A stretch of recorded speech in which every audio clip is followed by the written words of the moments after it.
Welcome to Coding Made Easy. Today we are going to discuss the problem lowest common ancestor of a binary search tree. So given a binary search tree, find the lowest common ancestor LCA node of the two given nodes in the binary search tree. So let's go to the example. So for example, in this tree, so see the tree is the one in the white color. So 620879435. So find the lowest common ancestor for 2, 8. So 2 and 8 are here. So the method we are going to use here is we are doing depth first search. So when we iterate through the nodes, so when we reach the leaf node, so return the node if it is one of the search node, otherwise return none. So for example, 0 would return none, 3 would return none, 5 would return none, 4 would return none, 2. 2 is one of the two nodes, so return 2. Similarly, 7 would return none, 9 would return none, 8 is one of the two, so 8. So if a node gets two non-none values, then that means the left subtree has one of the nodes and the right subtree has one of the nodes. So the lowest common ancestor would be that node, so which is 6. So that is one approach. That is one of the use case. Suppose if both 2 and 8, so both the nodes are in the same subtree. Suppose if the question was 2, 4, let's go down. So it's the same tree. Suppose the question was 2, 4, then 0 would return none, 3 would return none, 5 would return none, 4 would return 4, and 2 would return 2 because 2 is the one.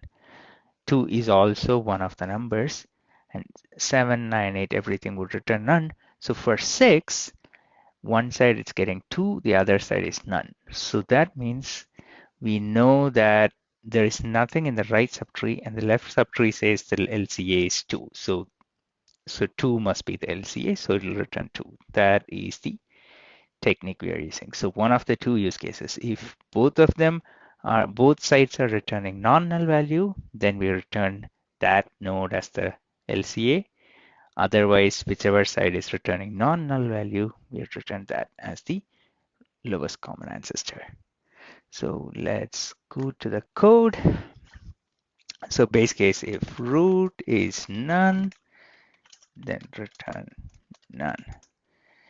Then if root is P or root is Q, then it is one of the values, then return root. Then let's go depth first search.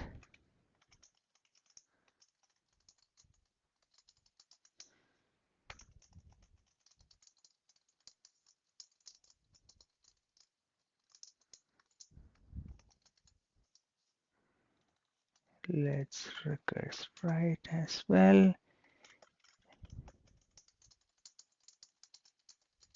So this is the use case where both of them are none. So we are returning none.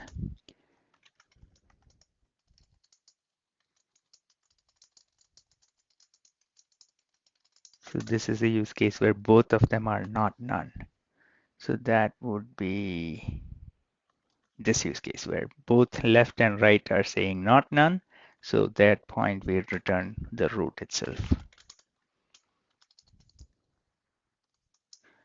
Else, that means one of left or right is not none. So that's the second use case. So here 2 is not for 6, left is not none, but right is none. So at that point, we would return the not none value. Left if left, else right. So that would be it. Yep. Okay, that is it. So hope to catch up on next video. Thank you for watching. Bye.